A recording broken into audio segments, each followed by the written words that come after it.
jinsi ya kujifaragamisha na matambiko ya ukoo. Tukaishia kwenye kifungu kipi?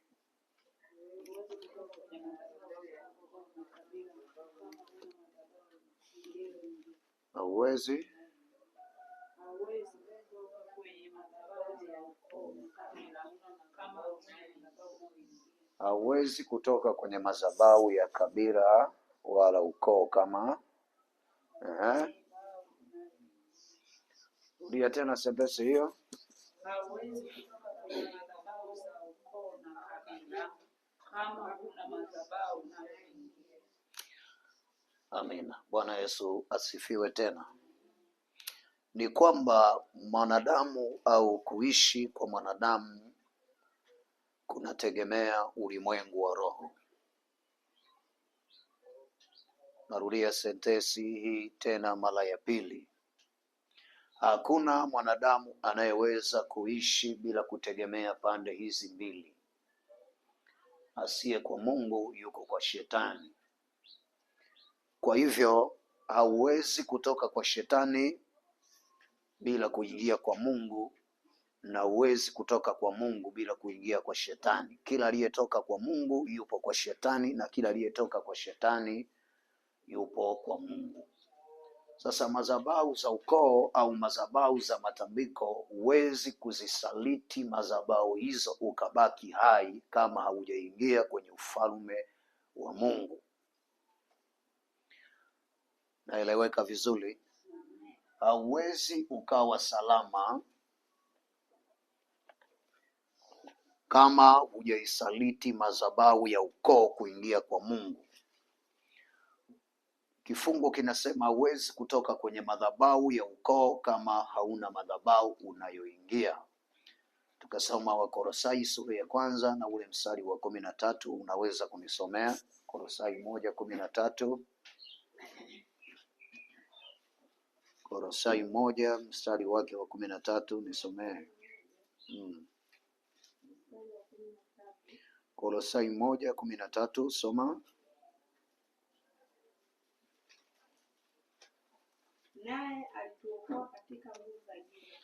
Naye alituokoa katika nguvu za giza, akatuhamisha na kutuingiza katika ufalme wa mwana wa pendo lake. Endelea. Ambaye katika yeye tuna ukombozi, yaani msamaha wa dhambi. Anasema naye alitukomboa katika nguvu za giza, kisha alipotukomboa akatuhamisha. Hakutukomboa kisha atuache tuendelee kutumikia giza. Alitukomboa na akatuhamisha kabisa. Maana yake maisha yetu yaongozwe na yeye, ndoa zetu ziongozwe na yeye, watoto wetu waongozwe na yeye, biashara zetu ziongozwe na yeye, kila kitu cha kwetu kiongozwe na yeye. Sasa narudia sentensi hii. Hauwezi kujifarakanisha na madhabahu ya ukoo bila kuingia kwenye madhabahu ya Mungu. Ni kitu ambacho hakiwezekani. Kwa hiyo tunapoanza mchakato mzima wa kuiharibu hii madhabahu ya ukoo, ni muhimu ukafahamu.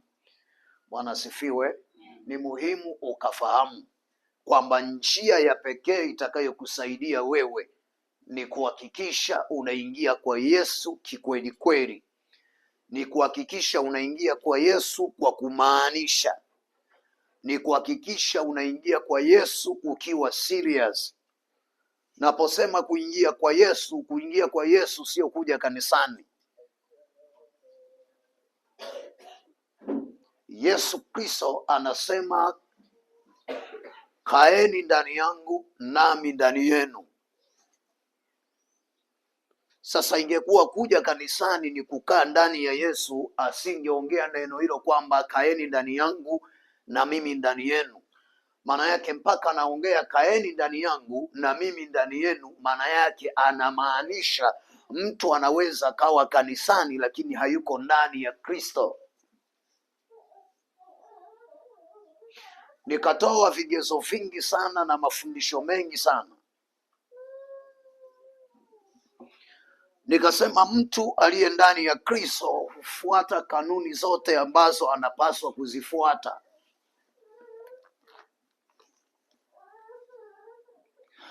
Na mtu aliye nje ya Kristo ni ngumu kuzifuata kanuni za Kristo, kwake ni msalaba.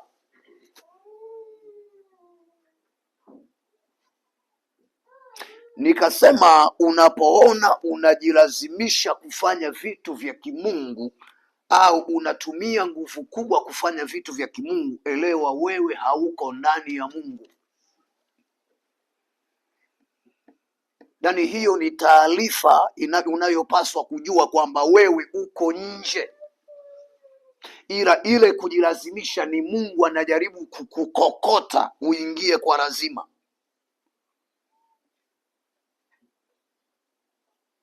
Aliye ndani ya Mungu hujilazimisha kufanya vitu vilivyo nje, yaani hujilazimisha, yaani shetani humkokota aingie kwenye dhambi kwa lazima.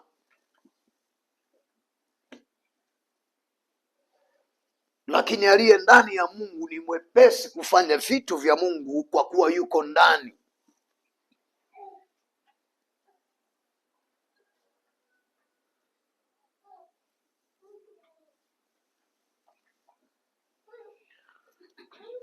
Nani alishawahi kuvaa kiatu kinachombana? Kuna mtu ambaye hajawahi kuvaa kiatu kinachombana? Unaona unavyokilazimisha namna ya kupitisha, ni sawa sawa na mtu ambaye yuko nje ya Kristo. Sasa anapotaka kufanya vitu vya kimungu ni lazima ajilazimishe.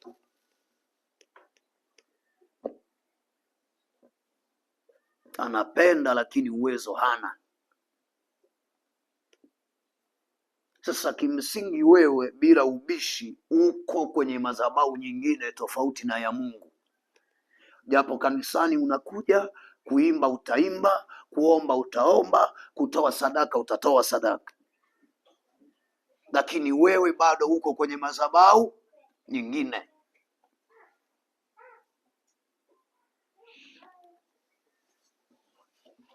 Kwa hiyo anasema naye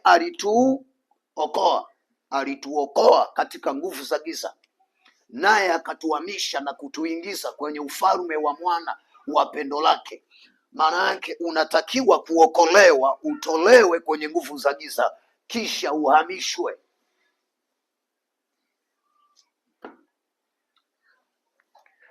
Sasa aliyeingizwa kwenye ufalme wa Kristo Yesu, maana yake hawezi kuenzi tena mila na desturi za kishetani kwenye ngazi ya ukoo na kabila. Nikakufundisha kanuni za kuanza kukataa baadhi ya hivyo vitu. Nikasema saliti lugha zao, saliti mambo yao, saliti matendo yao, saliti usemi wao. Leo tunaenda kwenye hatua nyingine. Kanuni ya leo inasema kanuni ya kubomoa madhabahu. Sasa ili uibomoe hiyo madhabahu lazima kuwe na kanuni. Madhabahu haibomolewi kwa sababu umeomba. Ingekuwa kuomba peke yake kunabomoa madhabahu, Mungu asingemwambia Hosea kwamba watu wangu wanaangamizwa kwa kukosa maarifa. Kwa hivyo maombi bila maarifa ni sawa na kupoteza muda au kupiga kelele. Kanuni ya kubomoa madhabahu, kanuni namba moja, jenga madhabahu ya Mungu mwingine tofauti na Mungu wa ukoo na kabila.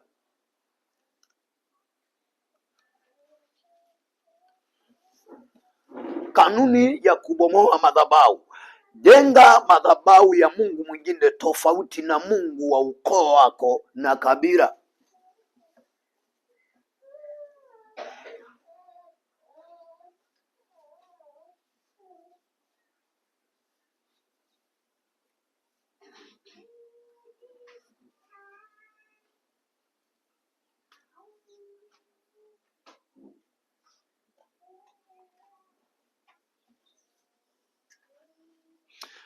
Jenga madhabahu ya Mungu mwingine tofauti na Mungu wa ukoo wako na kabila.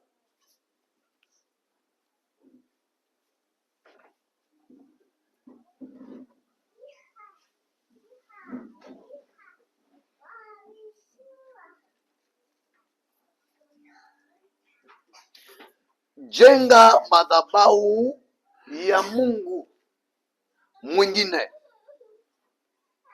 tofauti na Mungu wa ukoo wako na kabila. Sema amen. Amen. Kwa nini ni hivyo? Ni kwa sababu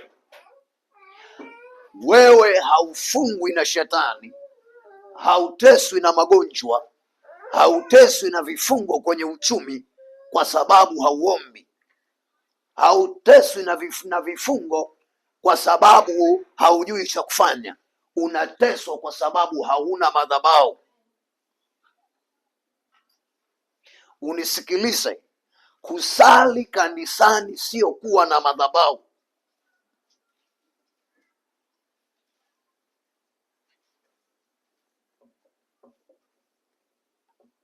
Hapa nisikilizwe sana, naongea vitu kwa namna ya ugumu.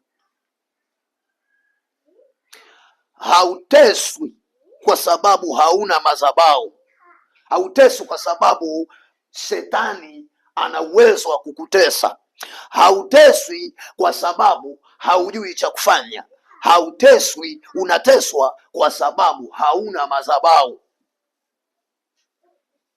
Wanaoshindana na wewe wana madhabahu na wanafuata kanuni ya madhabahu yao. Wewe haujajenga madhabahu. Kuna tofauti ya kuabudu kwenye madhabahu na kujenga madhabahu.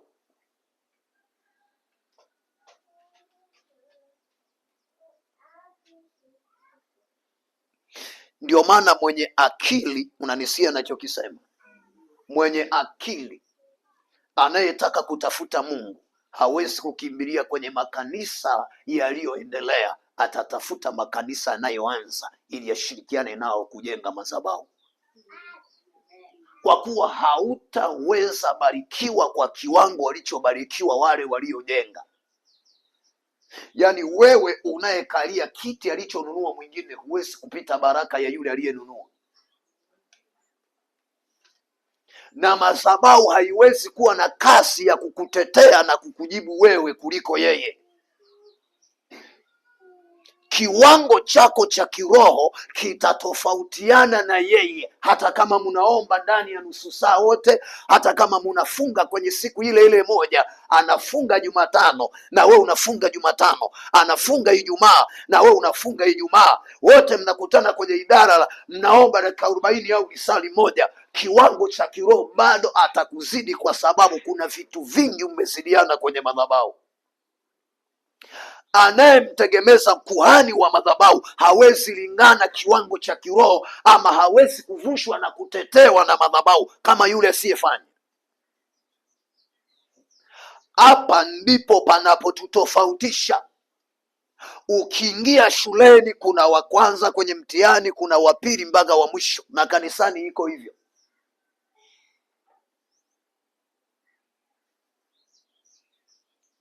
Utofauti ni namna ambavyo wewe umeiendea madhabahu, ni namna ambavyo wewe unafuata kanuni ya madhabahu,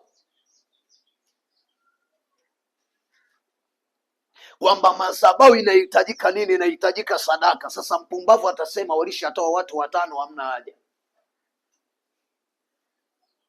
Lakini usijue kwamba madhabahu inasubiri sadaka yako wewe.